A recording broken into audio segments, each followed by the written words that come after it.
Салом программистов, марҳамат ба подкасти чоруми саволборон. Дар ин подкаст касе ки якум бора тамошо кардеса ӯзи ма мефаҳмонам мо чӣ кор мекунем. Ма якчанд рӯз пеш подкаст дар историям дар инстаграми саҳифаи худам ма апрос мекушам касе чӣ саволе ки дора мада метия ма байни саволо ҳама подходя чише ба темаи худмон интихоб мекунам ва кӯшиш мекунам дар ин ҷо ба ҳамон саволо ҷавоб бидам. идов ма также як-ду савол ай телеграм гирифтам, ай телеграм каналам ва ҳозир ҳамаи саволоро кӯшиш мекунем ки гузашта ҳамаша фаҳмонам шумода. Хуб, сар мекунем. Саволи якум. Системаи интеллектуалӣ, гибридӣ, коршиносии мо иёро мехонем. Чӣ да кор меоянд?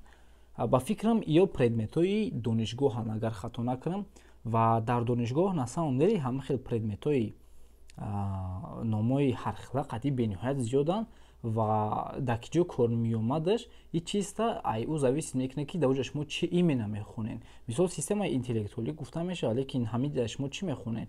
Як бор маълимтон пурсидан дар кор барои ки вақте ки мо як фан маълимона пурсидем гуфт номи ин фан ба худаш ягон қадар дахл надора гуфт. Чизе ки мо дар ҷа мегзарем вообще дига чиз мешавад.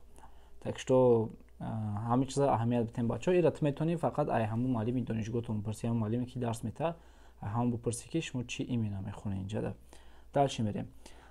Хуб, сабаби кам будани бэкэнд-разработчик да чӣ боша? Ман фикр намекунам ки бэкэнд-разработчик камай в целом. Бэкэнд-разработчик ба фикри ма ҳастай достаточно, просто талабот зиёди бадай. Ва сабаби кам буданаш хай аввалра мегӯем ки кам нест на самом деле, бэкэнд-разработчик бисёрай. Дальше мерем. Ака программистира худат ай ҳаваса хондагӣ ё барои маош? Рост дига программистира ман синфи ҳаштумим да сар кардам ва синфи ҳаштумида ту ӯ қадар фикри маоша намекунӣ. Ту бисёртар фикри хондан мекунӣ. Ва ман ай ҳаваса хондагии ин барномасозира, ман ай ҳаваси ёдгирира хондагии ин барномасозира ва ман фикр мекунам ҳар як одаме ки барномасозира сар карданяй аввал ӯ бояд фикр куна ҳамин чиза. Оё ту барои ҳавас хондестай ё ки барои маошаш? Агар ай аввали сар кардан мақсади ту фақат маош боша, ту дур намераи дар барномасозӣ. Барое ки барномасозӣ роҳи дарозай ва то ба маоши нағза расидан ту бояд хела биомӯзӣ ва опыт пайдо кунӣ. Ва агар ки ту барои ҳавас, барои худат желани хондан доштан ин чиза сар кунӣ, ман боварӣ дорам ту муваффақ мешавӣ ин чиза иншоалло. Дальше мерем. Ягон бор шидагие ки соҳаи IT-ра тарк кунӣ. Чӣ ба? Рости гап, любой программист вақти код навиштанда, вақти проект карданда ай ду состояние бисёр мегзара. Якум состоянияш вақте ки кода туғри мегира. Ту мегӯӣ ман ай ҳамада программисти зорум дар дунё. Дуюм состоянияш вақте ки кода туғри намегира ва ту намедонӣ чӣ ба. Ин ҳолата ту метавонӣ ту ҳамаи гапа мегӯй дар бораи худат, ҳамаи гапи пасту баланда мегӯй. Лекин ин хеле ки форат ай соҳаи IT биброй, ба фикрам не. Ба фикрам ҳеҷ ҷада омадагӣ нестам хеле моментча.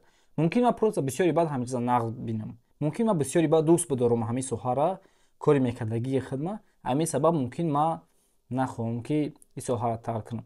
Бале маро мефора иногда не то что ай барномасозӣ ва ай IT, в целом ай технология дур шам. Барои преизбит дафҳамӣ намешава ва ҳамин чиз камтар зарар дорад бисёри баъд дар байни технология будан. Мара просто времена мефорам ай ҳамин чиз дур бошам, ман худро дур мекунам, фикрҳоро ба ҷо меорем ва бо давом метиҳем. Дальше мерем. Ассалому алайкум ака, ҳамин заказота ай куҷо мегирӣ? Ҳамин як списка карда мемон история да. Ва алайкум салом. Хоб нёкен барои одамое ки аввал ман мефаҳмонам ай куҷо мегирӣ, баъд ман мефаҳмонам шумо ай куҷо метавонед гирифта. Аввали сар кардан дар бачаҳо ман ҳар гурӯҳҳо мегирифтам. Якум заказ ман дар ҷо ман гурӯҳ гирифтагӣ будам. Гурӯҳи Python. Ва также шумо метавонед ай ҳамин ҷам бигирен. Баъдан заказо ман каму беш ай сайтҳои фриланс мегирифтам, лекин камтарак рости гапа мегӯям қиинтарай уҷада. То бояд ки портфолиои беҳад калон дошта бошӣ, ин хеле ӯ хеле камтар қиинтарай. Мисол бояд ин заказо бояд бидавӣ. Ва ҳозира шуда баъде ки ман аудитория худма кардам, обычно яъне одамо хуч омада менависанд, касе ки дар кораи телеграм бот сохтана ё ки сайт сохтанам ки боша, обычно хуч омада менависанд ё ки челесшиносо. Вот ҳамин челесшиносо бениҳоят чизе нағзай бачо шумо шиносотон да бояхтона нишон битен ки метонам. Барое ки бисёрш дар ҳолатое ки мара ҳамсинфам допустим занг мезанам мега ки брат ин нехе хизматай як одам пурсидесай манам просто як шинос мега пурсидесай мара ты ба ёдум омадӣ та ҳами кора метавонӣ мегум ҳо сразу моро подключит мекунад вай просто кори хча буд кард ӯ шиносаш гуфт мада дар корай дора ма шиносашам мада подключит кард ма сум гирифтам за заказ ӯ одам кораш бучид так шо шиносотон да хтона нишонтен бачо ва бисёртар бо мара айпишти ҳами аудиториям чун одамо мебинанд видеоҳома мебинанд ва менависанд заказ мегиранд. Шумо да чӣ савед метавонед бачо касе ки мисол ин хел хтона реклама кардана нағз намебинен ин чизи безебаи уже агар нағз намебинен шумо метавонед ай сайтҳои фриланс ранги сайтҳои freelance.ru юду хабо бисёр аз сайтҳои фрилансҳои мисол европейский метавонед айҷо гирен ки ҳама истифода мебарад практически сайтҳоро шумо просто метавонед даже дар Google нависед сайт фриланс и як гала варианташ мебурад шумода. Дальше мерем. Маънои калимаи IT чист? Маънои калимаи IT бачаако information technology мешава. Ин калимаи англисие I барои information technology яъне технологияи информатсионӣ мешавад на самом деле ва ин тамоми ҳамин соҳаи техникиро дар назар дорад. Лекин вақте ки айтишник меган айтишник ин маънош одаме ки ба ҳамин чиз связани дар ҳамин соҳа будагиро дар назар дорам. Дальше мерем. Агар программистиро тамом кунем мо як ҷо кор меёвем кор мекунем. Ҳамин саволот обычно ман чӣ ҷавоб метавонам? Аввал программист шав, баъд медонӣ, баъд мефаҳмӣ усулша, хеле баъд дальше разбираться мекунӣ. Просто вақте ки одам программист нест, ин соҳа дар борааш дар назараш ранги туман метовада. Лекин оё ту достаточно желании сахт дорӣ ҳамин чиза хонданда ки та ҳамун тумана нигоҳ накарда сар кунӣ хондана. Ман боварӣ дорам вақте ки як моҳ мехонӣ чашмои ту кушода мешава хела уже. Дальше мерем. Тоҷикистонда жуниор программист чанд қа ойлак мегирад? Рости гап ман намедонам. Рости гап пештар мо чизро дар инстаграм разбират кардагӣ будем якчанд бор. Даже выпускҳои пешинаи саволборон да ҳаст. Ман тара савол метавонам як бор выпускҳои пешина да бигзарӣ. Мо 3 выпуски дига снимат кардагием. Просто гузашта бин мо да чанд ҷо ҳамин гапҳоро гуфтагием аллакай. Ака изменении кода баъди серверда мондан мешава кунем ё аввал мегирем мекунем ба мемонем бо мемонем. Вақте ки ту уже кода дар серверай ту кода вақте изменит карданӣ ту локально изменит мекунӣ месенҷиш туғри гирифт баъд дар сервер мемониш. Агар ки мисол ба як токен подключит кардагӣ бошанд барои збой надодан сервера стоп мекунӣ временно локально месенҷи ҳамаш туғри гирифт баъд дар сервер мемониш. Дальше мерем. Какие порты доступны для деплоя веб-сервиса и почему не все порты доступны для этого? Короче, барои деплой кардан мега кадом порто доступниянд. Хабиё фарз кардем локальниро дар назар дорад.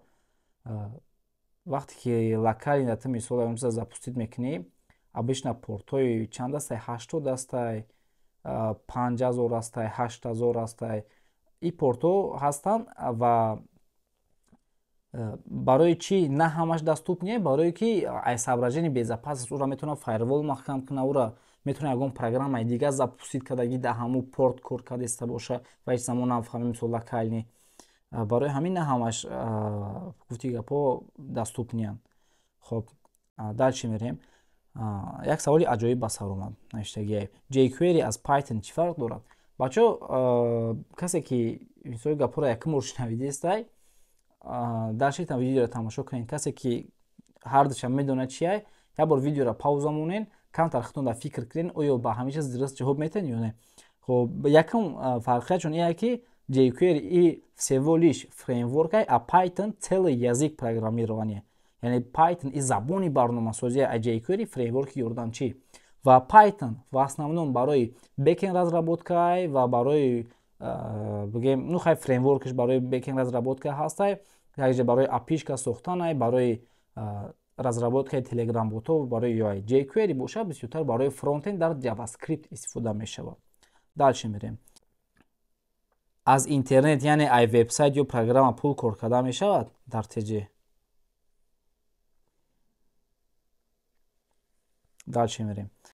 вақте курси программистиро бихарем ҳамин соҳа клиентёбиро ёд метен. бале, дар курси ман ин чиз ҳаст, албатта ман роҳҳоша нишон метавам. ман яъне шуморо намегирам ай дастутон гирифта ина клиента не ихи кора ягон кас намекуна. лекин ман роҳҳоша нишон метавам. Оё ту ҳамон қадар танбалиро яктарафа монда метавонӣ ки ба роҳи барномасозӣ рафта яъне заказота бигирӣ. салому алайкум. Чӣ хел баъди хатм кардани академия дар самти бекенд Python ҷойи кори якум ёбем? Ва алайкум салом. Агар ки ту мисол дар Тоҷикистон бошӣ, ман туда совет метавам ту бисёртар пет проект ки пет проектота опыта зиёд ки барое ки новаста оё ки ту чанд қадар курс мехонӣ, даже агар курси Гарварда бихонӣ, ту самостоятельно кор накунӣ, проект накунӣ, ту ягон ҷода дуромада наметавонӣ. барои ҳамин бачаҳо ман совет метавам ки самостоятельно кор кардан ёд гирем ва вақте ки ту самостоятельно аллакай дастачна пет проект мекунӣ, резюмета тайёр карда мере дар компаниё передат мекунӣ. ҳаста ягон китоби омӯзишии Python тоҷикӣ боша? Рости гап не, омӯзишии Python нест. Ман худам якум китоба навиштаам, лекин ай сабабе ки вақт намерасад, ман онро наметавонам тамом кунам. Ва шумо метавонед маро дар ин чиз ёрдам кунед бачаҳо. Чӣ хел? Ба воситаи поддержка кардан. Просто ба воситаи поддержка кардани комьюнити. Ман мисол дар телеграм каналам бисёр гап мезанам, дар бораи бисёр чизо поделиться мекунам, дар инстаграм. Шумо метавонед ина ютуб канали маро метавонед поддержка кунед бачаҳо. Ва ман ҳамаи ссилкаҳои дар кора дар поён мемонам, ссилкаи телеграм канал ман. Просто дар омада поддержка кунед бачаҳо. Вақте ки ман бинам желании ҳамин китоб бисёр боша, ман обязательно инра то охир мерасонам. Ман аллакай 50% зиёди китоба навиштагиам.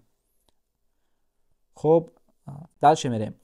Оё ширкатҳо ва корхонаҳои барномасоз қабул мекардагӣ аз 18 сола хурд барномасоз ба мисол 17, 16, 15 сола қабул мекунанд? Агар ки мо 100% кори онҳоро ҳал карда тавонем. Агар ки ту кори онҳоро 100% ҳал карда битонӣ, ту конечно метавонӣ. Ва гап сари ие ки даже мисол баъзан компания метавонад ки дар политикаи ӯ туғри нагира ҳамин хел барномасози ай 18 сола майда, лекин по договору ту метавонӣ кор кунӣ. Свободна, ҳеҷ чизро мешад намекуна. Так что бачаҳо, инам хеле гапу чапу ба ҳамин саволот ҷавоб додем ва ман ай шумо боварӣ дорам ки дар подкасти мо ягон чизи нав ёд гирифтен. Илтимос, агар савол дошта бошен, дар поёни видео нависен, то ки выпуски следующий ҳамин саволборон да ман шумо дар ҳамин чизора саволотона ҷавоб дам бачаҳо. Ва также дар инстаграм ва дар телеграм моро пайгирӣ кунед бачаҳо ки ай навигариё қафо намонем. Бо шумо буд Амирӣ. Раҳмат ки видеоро то охир тамошо кардем. То выпуски дигар, хайр.